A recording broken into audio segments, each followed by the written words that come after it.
Hey guys, welcome back to my channel. Ketemu lagi sama aku Bina. Did you guys miss me? Yes, I know you did. Oke. Jadi, pada video kali ini aku pengen sharing tentang pelajaran hidup, mindset, dan juga kebiasaan selama aku hidup. Ya, mungkin kalau kamu udah nonton video aku sebelumnya, kamu udah tau lah umur aku berapa.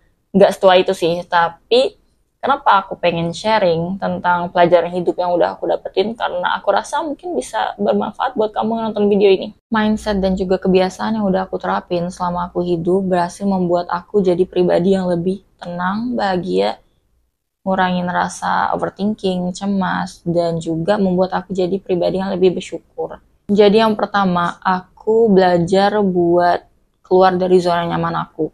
Aku selalu berpikiran, aku menanamkan mindset kalau kita tuh harus berani buat mencoba hal baru. Mau sampai kapan kita selalu takut buat mencoba sesuatu yang baru.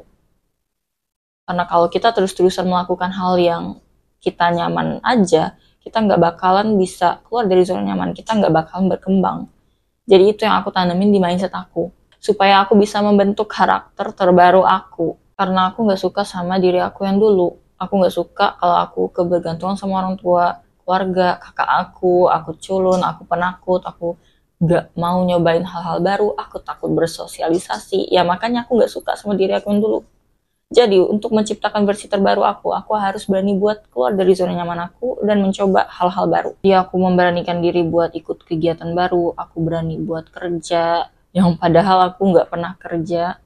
Pas diajak sama teman aku ya udah aku coba deh. Sebenarnya kalau kamu nggak suka sama diri kamu yang sekarang, nggak apa-apa kok kalau kamu mau berubah. Ya berubah buat diri kamu sendiri, bukan buat orang lain. Ya ngapain kamu bertahan sama sifat kamu yang jelek, yang nggak membuatmu berkembang. Ya udah nggak apa-apa, berubah aja.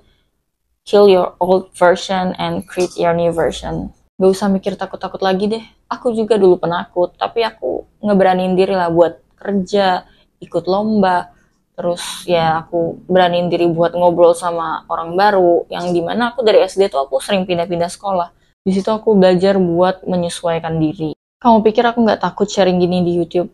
Ya aku takut banget sebenarnya. Tapi karena aku pengen jadi orang yang bermanfaat, aku pengen apa yang aku share ini bisa membantu banyak orang, jadinya aku harus memberanikan diri dong. Dan ternyata semuanya nggak semenakutkan itu. Bahkan aku jadinya enjoy sharing di YouTube ini. Sebenarnya kuncinya ya jalanin aja. Semuanya terlihat menakutkan kalau kita belum coba, kalau kita belum memulai. Contohnya ketika kamu mau kuliah juga, ya pasti kayak takut gimana ya, ntar gak bisa ngerjain tugas, ntar gak punya teman dan bla bla bla. Tapi ujung-ujungnya pas kuliah enjoy aja, dapet temen juga, bisa juga ngerjain tugas.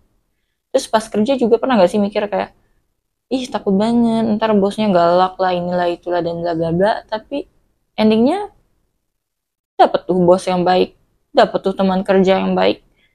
Ya semuanya itu menakutkan kalau belum dicoba. Nih ya contoh simple aja, pas kamu mau belajar masak ya, goreng apa misalnya goreng telur atau ayam, pas awal-awal pasti takut kan? Pas pertama kali kamu coba masak, pasti takut nggak sih?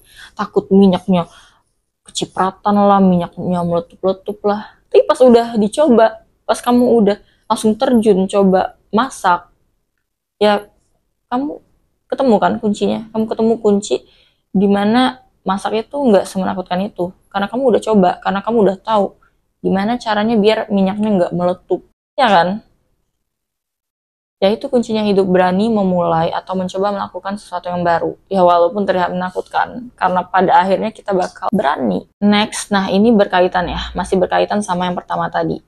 Stop nunda-nunda, stop nunggu waktu yang tepat buat ngelakuin sesuatu yang tepat. Karena nggak ada waktu yang tepat buat ngelakuin sesuatu yang tepat. Semuanya itu waktu yang tepat kok.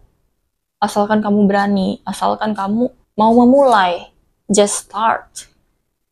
Karena kamu nggak tahu apa yang bakal kamu dapetin kalau kamu berani memulai sekarang. Gak usah nunggu, nanti deh, nunggu aku udah umur segini, nanti deh kalau udah gini gini gini.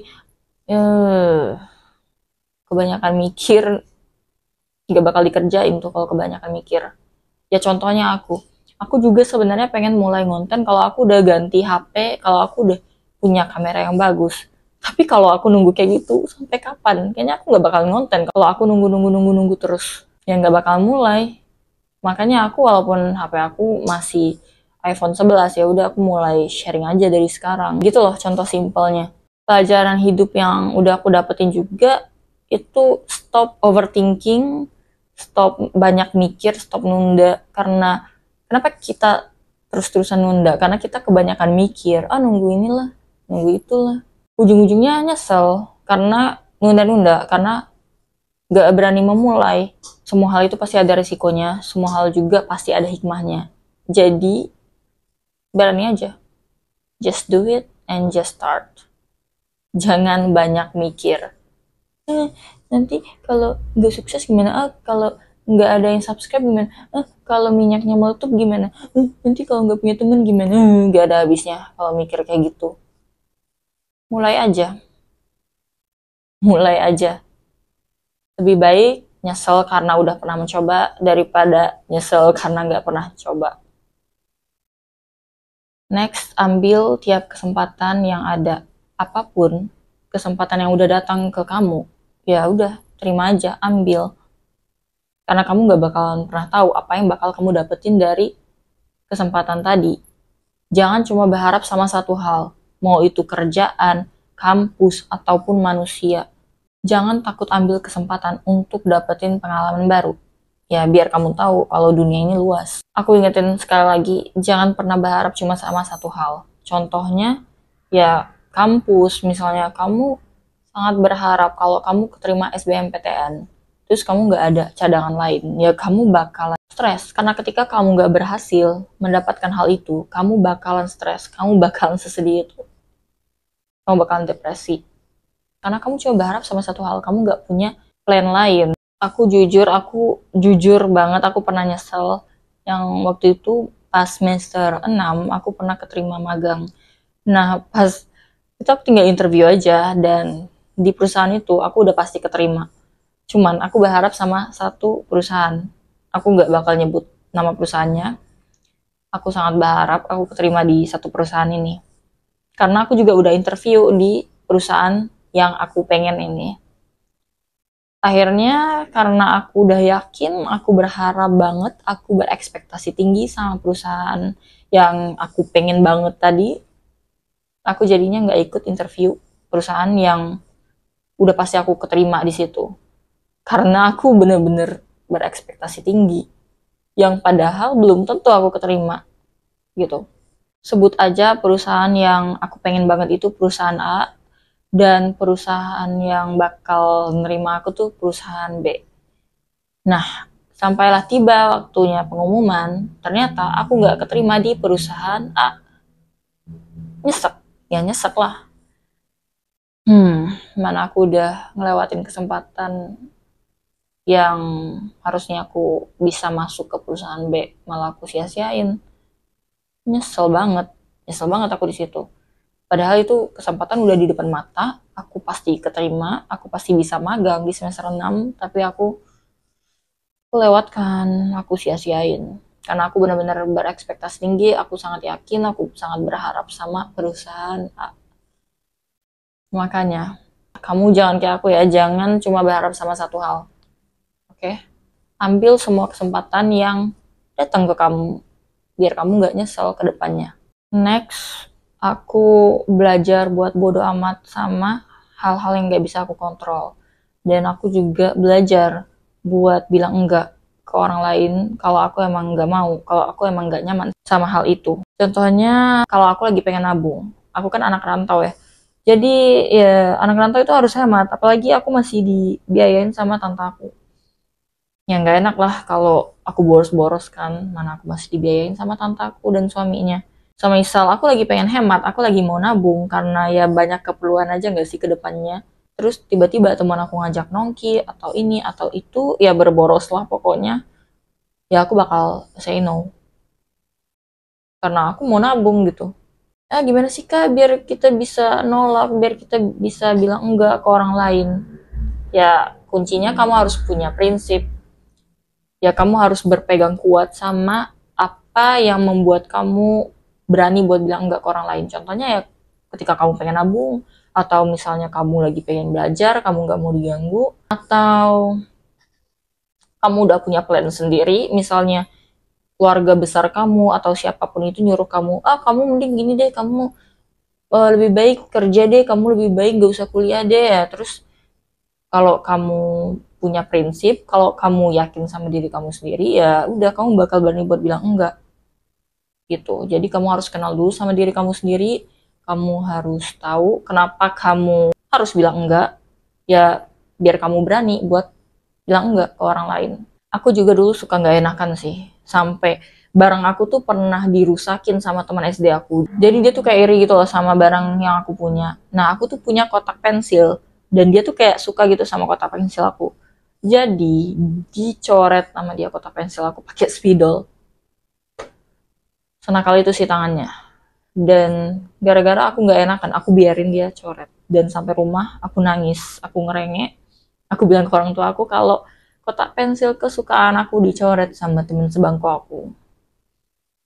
Di situ aku bener-bener nyesek sih. Kenapa aku nggak langsung marah? Aku nggak langsung rebut aja kotak pensil itu dari dia. Dari situ aku mulai belajar sih sedikit-sedikit dari kecil buat bilang enggak dan buat stop menjadi orang yang nggak enakan ke orang lain.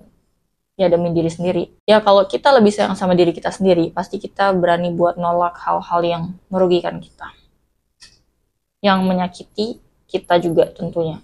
Hal lain yang nggak bisa kita kontrol itu adalah pemikiran dan omongan orang lain tentang kita. Mau orang lain ngomong apa, ya udah biarin mereka. Itu hak mereka, mereka mau ngomong apa. Ya itu mulut mereka, kita cuma bisa masuk telinga kanan dan keluar telinga kiri. Itu yang harus kita lakuin. Kunci hidup tenang, ya kita harus belajar buat melepaskan, buat bodo amat sama semua hal yang gak bisa kita kontrol, termasuk julitan orang lain atau masukan orang lain yang gak masuk di otak kita. Ya pasti ada rasa sakit hati sih kalau terus-terusan dianggap salah, terus-terusan direndahin, terus-terusan dijulitin. Tapi ya mau gimana? Tanamin mindset aja kalau ya udahlah, gak usah baper. Ya nggak apa-apa kalau kamu mau nangis karena orang ngatain kamu nggak bakal berhasil, mereka bilang rencanamu salah, atau pencapaian kamu nggak pernah dianggap sama mereka, ya udah biarin aja, nangis aja. Tapi setelah nangis, kamu harus bangkit. Pokoknya jangan biarin orang lain ngasih tahu kamu nggak boleh ini, kamu nggak boleh itu, kamu harus gini, kamu harus gitu. Ya karena ini hidup kamu, jangan orang lain yang atur. Kamu lebih tahu apa yang baik buat kamu, bukan orang lain. Masukan dan saran dari orang itu ya udah jadiin referensi aja kalau emang dinasehatkan baik-baik. Tapi kalau direndahin atau dijudge yang sebenarnya nggak benar tentang kamu, ya udah biarin aja mereka. Setiap aku dikasih saran sama keluarga besar atau siapapun itu kayak, kamu mah harus gini, harus gitu, dan bla bla bla, aku iya iya aja. Karena aku udah punya prinsip, aku lebih percaya sama diri aku sendiri. Dan aku tahu apa yang terbaik buat aku. Gitu aja sih mindset aku. Jadinya aku nggak baper ketika aku punya mindset kayak gitu. Karena ya kita harus jalani apa yang terbaik menurut kita, bukan menurut orang lain. Simple. Next, aku belajar buat melepaskan sesuatu yang jelas-jelas bukan buat aku. Dan aku juga belajar buat menerima sesuatu yang jelas-jelas emang buat aku. Contohnya kuliah. Dulu aku bener-bener pengen kuliah di luar negeri. Tapi nggak keterima. Ya udahlah, keterimanya di dalam negeri, luar kota. Ya udah di situ aku bersyukur banget dan aku yakin pasti ini kampus terbaik buat aku. Yakin aja ya walaupun sebelumnya nangis-nangis karena apa yang sebenarnya aku pengen banget malah nggak dapet gitu. Tapi ya udahlah, bersyukur aja, yakin gitu sama Tuhan. Ketika kamu percaya sama Tuhan pasti kamu bakal jadi lebih tenang dan senang sama apa yang udah Tuhan takdirin buat kamu. Gitu aja. Aku sih bukan tipe orang yang kayak nyalahin takdir ya, kayak kenapa ini terjadi di aku, kenapa aku nggak keterima, enggak. Aku nggak nyalahin takdir, aku nggak nyalahin Tuhan, aku nggak nyalahin diri sendiri, tapi aku lebih ke introspeksi diri gitu. Kenapa ya aku nggak keterima? Kenapa aku keterima di sini? Kenapa nggak di luar negeri? Ya aku introspeksi diri. Oh ternyata mungkin nilai TOEFL aku kurang, atau aku kurang prestasi. saingan buat kuliah di luar negeri pasti lebih banyak nggak sih? Bukan cuma aku doang yang daftar kan. Jadi ya udah dari situ aku mulai menerima, aku lebih yakin sama takdir Tuhan. Karena Tuhan lebih tahu yang terbaik buat kita. Pokoknya yang terakhir ini aku belajar buat menerima sesuatu yang emang buat aku jalani dengan senang hati. Aku bersyukur, aku senang sama apa yang aku milikin sekarang. Tapi aku tetap want to achieve more sih. Kita harus bersyukur, kita harus senang sama apa yang kita milikin sekarang, tapi sambil berusaha buat capai apa yang lebih baik buat kita ke depannya nanti. That's it. Gagal dan berhasil, dua-duanya memberikan pelajaran buat kita. Ya udah, pokoknya tergantung kita lagi mau mengambil sesuatu nggak dari kegagalan dan juga keberhasilan. Jangan mikir, gagal, aku harus gimana. Sedih boleh, tapi jangan berlarut. Udah, cari sesuatu yang lain atau ambil setiap kesempatan yang ada. Dan yakin aja sama Tuhan, kalau kedepannya pasti ada sesuatu yang lebih baik lagi yang udah ditakdirin buat kamu. Biar apa? Biar hidup kamu jadi lebih bahagia, lebih tenang, dan gak cemas, oke? Cukup buat sharing kali ini, dan aku harap video ini bermanfaat. And I'll see you in my next video. Bye-bye. Love you guys.